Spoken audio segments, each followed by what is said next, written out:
오늘은 종려주일입니다.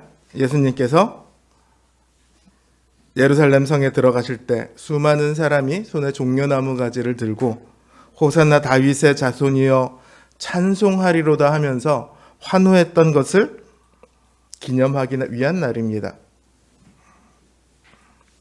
저는 이 장면을 볼 때마다 사실 마음속에 의문이 있습니다. 주님께서 메시아, 곧 이스라엘의 왕으로 예루살렘에 입성하시며 사람들도 이어폰을 좀 드리면 좋을 것 같아요. 사람들도 예수님을 기쁘게 맞이합니다. 이때는 유월절 절기를 앞두고 있을 때라서 수많은 사람들이 예루살렘으로 모여들고 있었습니다. 일전에 한번 그 말씀드렸죠. 절기가 되면 약 200만 명가량이 예루살렘으로 모여든다고. 자, 그 많은 사람들이 지금 예수님을 향해 환호하며 소리칩니다. 그 소리가 얼마나 어마어마할까요?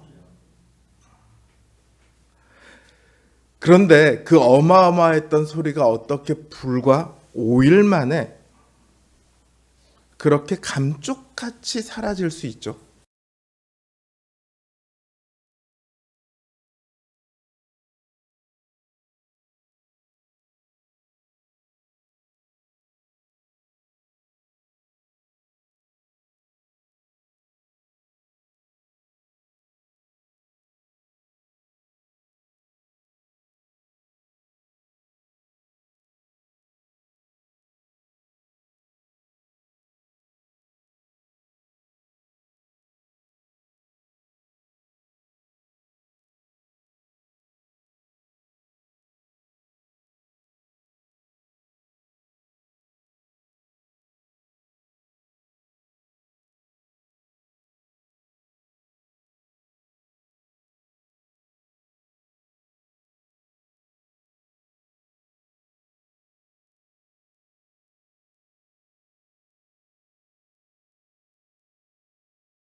국민이 왕이에요.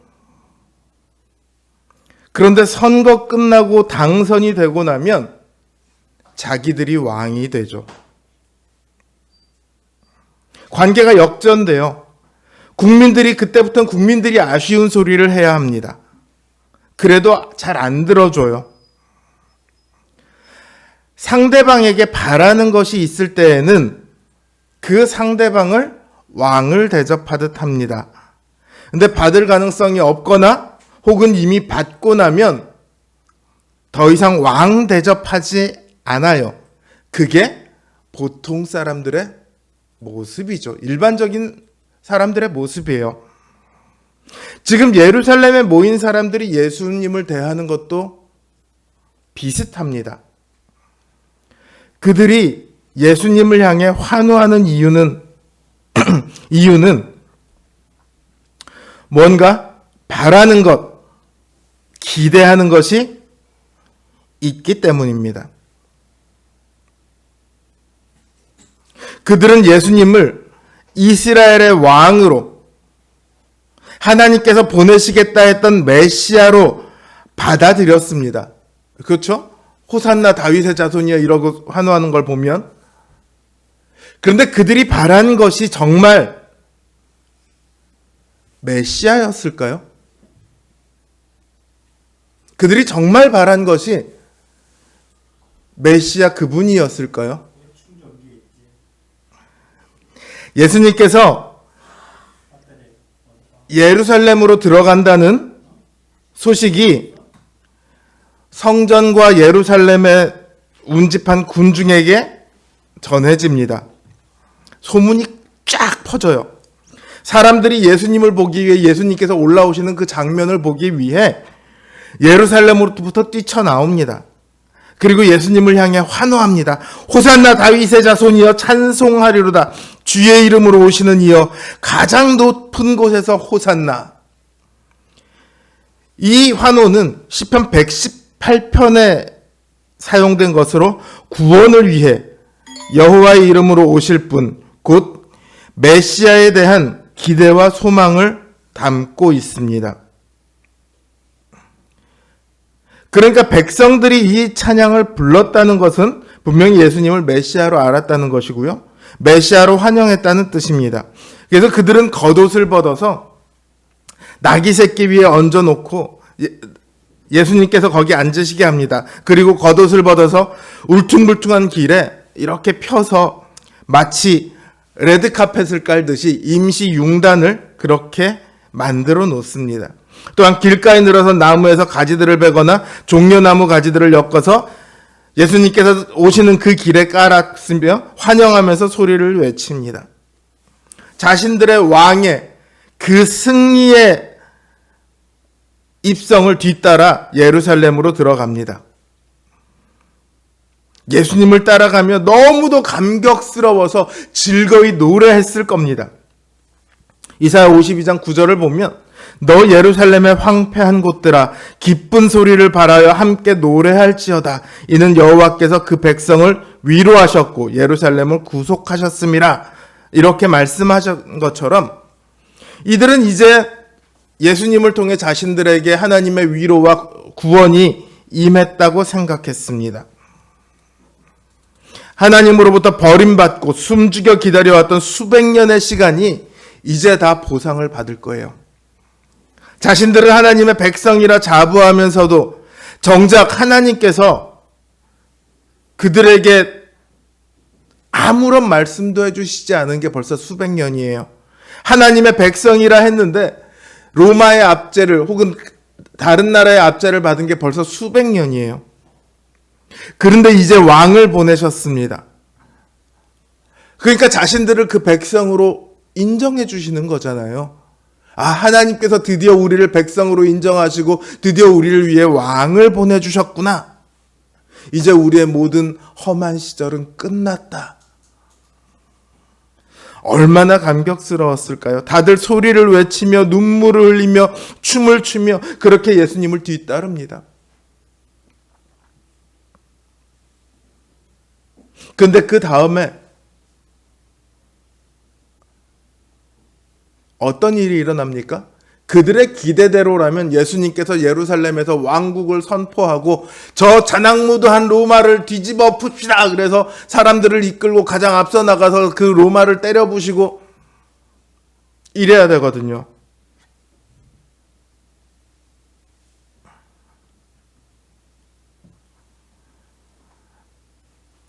사람들이 자신들의 왕인 줄 알았던 예수님이 봤더니 그럴 가망성이 전혀 안 보이는 거예요. 오히려 예수님께서 그 다음에 무슨 일을 하시냐면 자기들을 향해서 심판의 말씀들을 하세요. 아니, 편을 들려면 자기들 편을 들어야 되고 심판의 말씀을 하려면 저 자기들의 대적들에게 하셔야지 왜 자기들에게 심판의 말씀을 하시냐고요. 로마를 향해서는 아무런 말씀도 없으시면서 자기들에게만 뭐라고 하시니까 뭔가 이상하죠. 게다가 뭔가를 하시기는커녕 오히려 잡혀가십니다. 그리고는 하나님에게 저주받았다는 징표인 나무 십자가형을 선고받습니다.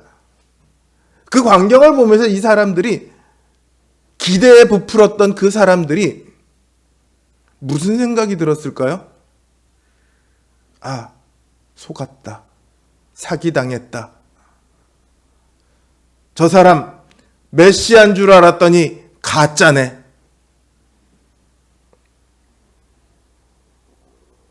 왕인 줄 알고 환호했던 게 억울해지죠. 왕인 척하며 그 환호를 받던 예수님이 미워지죠. 그러니까 분노의 외침을 외칩니다. 십자가에 못 박아라. 그런데요, 예수님께서 그 사람들에게 무슨 공약이라도 내걸으셨습니까? 내가 왕이 되면 너희를 로마로부터 해방시켜 주겠다, 이러셨나요? 예수님께서는 처음부터 자신이 고난을 받고 죽으리라는 것을 말씀해 오셨습니다. 그리고 선지자들도 메시아가 고난을 받게 되리라는 것을 말해왔고 죽게 되리라는 것을 말해왔습니다. 스가랴도 말하고 이사야도 말하고 예레미야도 말하고 선지자들이 누누이 그 얘기를 해왔어요. 예수님은 지금 그 길을 가고 계세요. 예언된 메시아의 길을 걷고 계세요. 그런데 사람들은 모릅니다. 예수님의 길을 몰라요. 메시아의 길을 몰라요. 자기들이 기대하고 있는 그것만 알아요. 심지어 제자들도 모릅니다. 그들은 자신들이 기대하고 있는, 자신들이 생각하고 있는 그런 메시아를 기다리고 있습니다. 메시아가 오기만 하면 이제 로마의 압제에 고생하던 우리들은 해방될 뿐만 아니라 모든 나라들을 다 멸하고 그 위에 우리가 우뚝 서게 될 거야. 세상에서 가장 존귀한 민족이 될 거야. 가장 부러움받는 민족이 될 거야. 기대하고 있어요. 그들은 메시아를 몰라요. 오늘 본문에 보면 예수님께서 나귀 새끼를 타고 오십니다. 스가랴의 예언을 그리고 이루기 위함이다, 이렇게 말씀하고 있죠. 근데 요한복음을 보면요, 예수님께서 나귀 새끼를 타고 오고 있는데 그것이 예언을 이루기 위함인 줄 사람들은 몰라요. 심지어 제자들조차도 몰라요. 요한복음 12장에서 어떻게 표현하고 있냐면, 나중에 예수님께서 영광을 받으신 후에, 즉 죽으시고 나서 부활하신 후에 그때가 돼서야 비로소 제자들이 그때 나귀 새끼를 타신 것이 스가랴 선지자의 예언을 이루기 위함이구나, 그때서야 알아차려요. 그러니까 지금 이 순간에는 제자들조차도 메시아의 길을 모르고 있는 거예요. 예수님은 메시아의 길을 가고 있는데 그들은 메시아가 아닌가 보네, 이렇게 생각하고 있죠. 왜요? 자신들이 생각하던, 자신들이 기대하던 그 메시아와 너무도 다르니까요.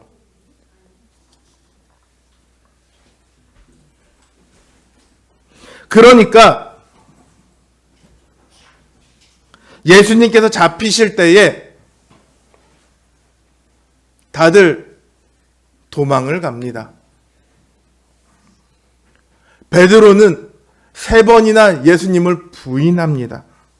자신들이 기대하던 메시아가 아니니까요. 메시아라면 여기서 지금 재판장에서 그렇게 당하고 있을 리가 없다는 거예요. 그러니까 내가 저런 사람을 따라다닐 이유가 없어지는 거죠. 3년 동안을 쫓아다녔던 그 제자들마저도 다 사라집니다.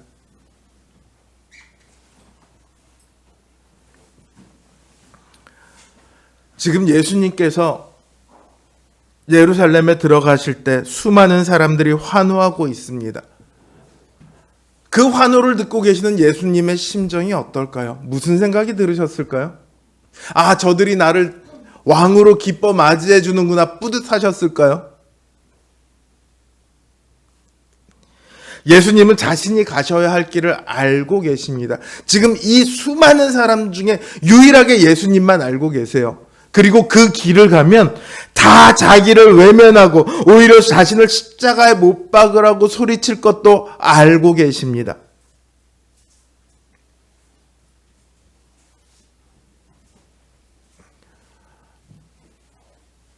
그러니 예수님께서 이 사람들이 나를 왕으로 기뻐 맞이해 주는구나 하고 같이 기뻐하실 수 없으셨겠죠. 그들이 바란 것은요, 예수님이 아니에요. 예언되었던 메시아가 아니에요. 그들이 바란 것은요, 메시아가 아니고요, 그저 자신들을 편안하게 해줄 싸움 잘하는 누군가가 필요했던 거예요. 메시아가 아니더라도 자기들을 편안하게 해줄 수만 있다면 그들은 얼마든지 따랐을 거예요. 그들이 바란 건 메시아가 아니고 자신들의 평안이었습니다.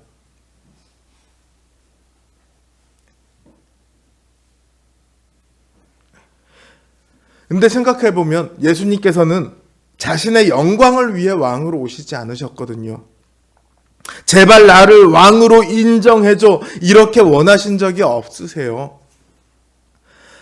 그런 영광을 원하셨다면 굳이 하늘 보좌를 버리고 오실 이유가 없으시죠. 그럼에도 주님께서는 그 하늘 보좌를 버리고 오십니다. 온 우주를 버리고 아버지 곁을 떠나십니다. 자신들을 왕으로 인정하지 않는 그들의 왕이 되시기 위해서요. 자신을 십자가에 못 박으라고 소리 지르들 그 사람들의 구원자가 되시기 위해서요. 그들을 위해 기꺼이 죽으러 가십니다. 저 같으면 못해요. 제가 아니라 누구라도 그렇게는 안 할 겁니다. 그냥 보통 사람들을 위해서 죽으라 하면 어쩌면 아주 마음이 선한 사람이라면 그럴 수 있을지 몰라요. 그러나 자기를 죽이라고 소리치는 그 원수 같은 사람들을 위해서 예수님은 죽으러 가고 계세요.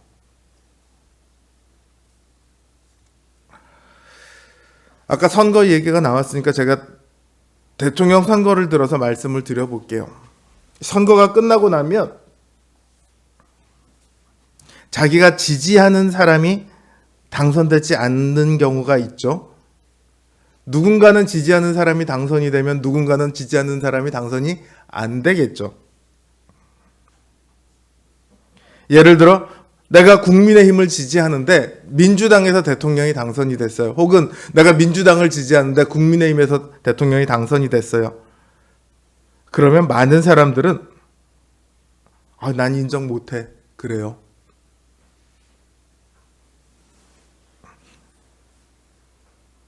근데 내가 인정하지 않는다고 해서 그 사람이 대통령이 아니게 될까요? 아니에요. 대통령으로서 통치권과 외교권을 행사합니다. 공직적인 대통령이에요. 내가 인정하지 않더라도 말이죠. 그런데 만약에 이 대통령이요, 네가 나 반대해? 네가 나 인정하지 않아? 나를 인정하지 않는다고 자꾸 글을 써대는데 한 번만 더 글 써봐. 가만두지 않을 거야? 이렇게 대통령이 이야기를 합니다. 뭐지? 협박하나 싶겠죠? 나는 그래도 당신을 인정하지 못해. 이렇게 글을 썼어요. 그랬더니 바로 잡아다가 감옥에 가둡니다. 지도자가 이러면 그런 지도자를 뭐라고 하죠? 독재자라고 하죠. 자기를 반대하는 사람을 품어주지 못하는 지도자, 그런 사람을 쳐내는 지도자, 그걸 독재자라고 부르는 거예요. 좋은 지도자는 자기를 반대하는 사람까지 다 품어 안습니다. 그게 민주주의고 그게 민주적 대통령이죠. 자, 세상의 좋은 지도자도요, 이렇게 자기를 반대하는 사람까지 다 품어 안습니다. 그런데 하물며 우리 주님께서 자기를 반대하는 사람을 품어 안지 않으실까요?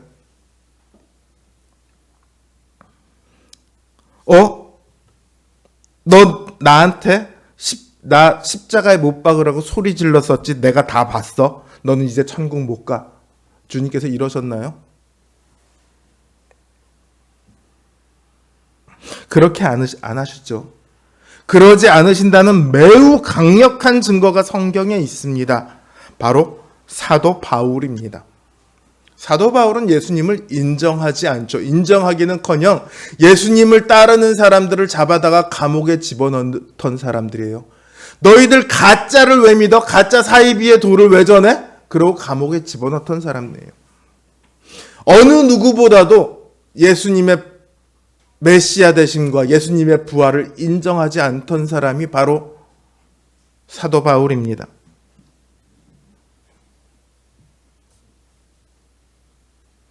예수님께서 그 다메섹 석상으로 가는 그 길에서 사도 바울에게 나타나셔서 너 나 괴롭혔지, 너 이제 영원히 지옥이야, 이렇게 말씀하셨나요?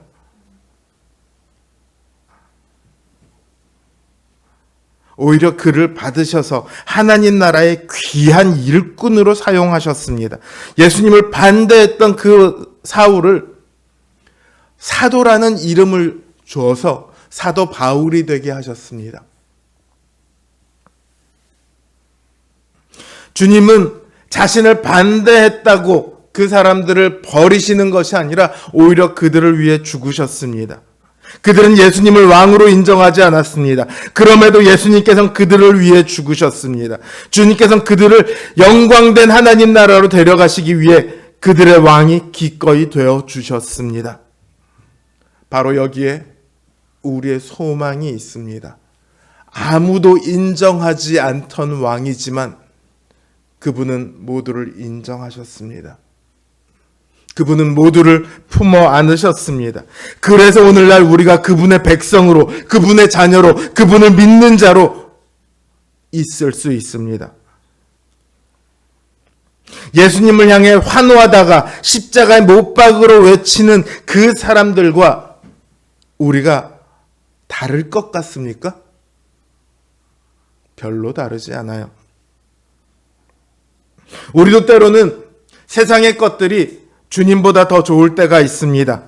또 때로는 지금 우리가 원하는 것 해주지 않으시면 주님께 원망을 돌릴 때가 있습니다. 우리도 그들과 똑같아요. 성정이 같아요. 그들은 아주 나쁜 놈이고 우리는 착한 사람, 이런 게 아니고 그들이나 우리나 똑같아요. 우리가 그 자리에 있었더라도 우리 역시 똑같이 행했을 겁니다.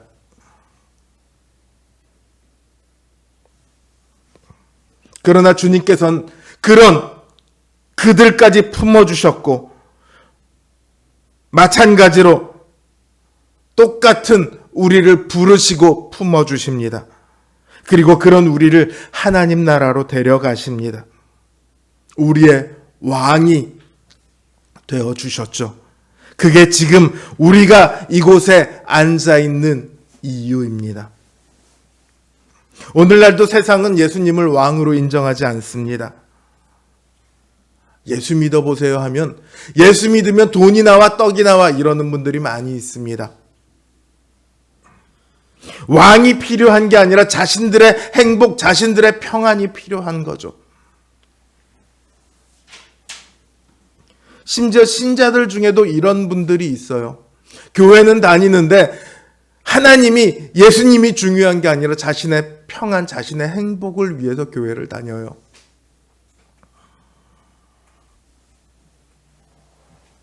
그런데요, 그렇게 부인한다고 해서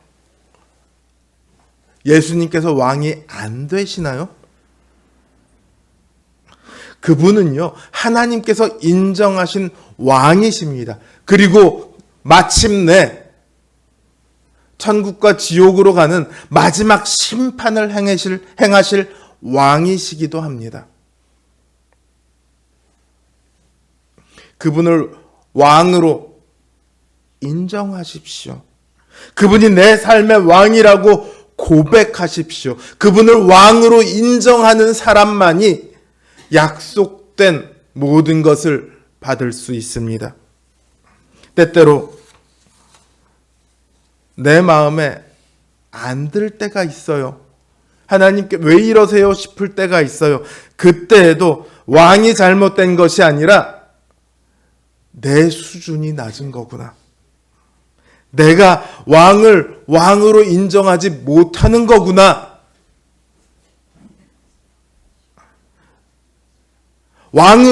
예수님을 왕으로 인정해야만 이 고백이 나올 수 있어요.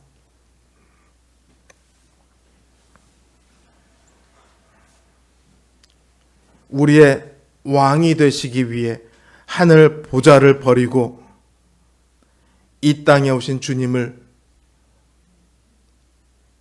여러분의 왕으로 고백하십시오. 그 왕으로 섬기십시오.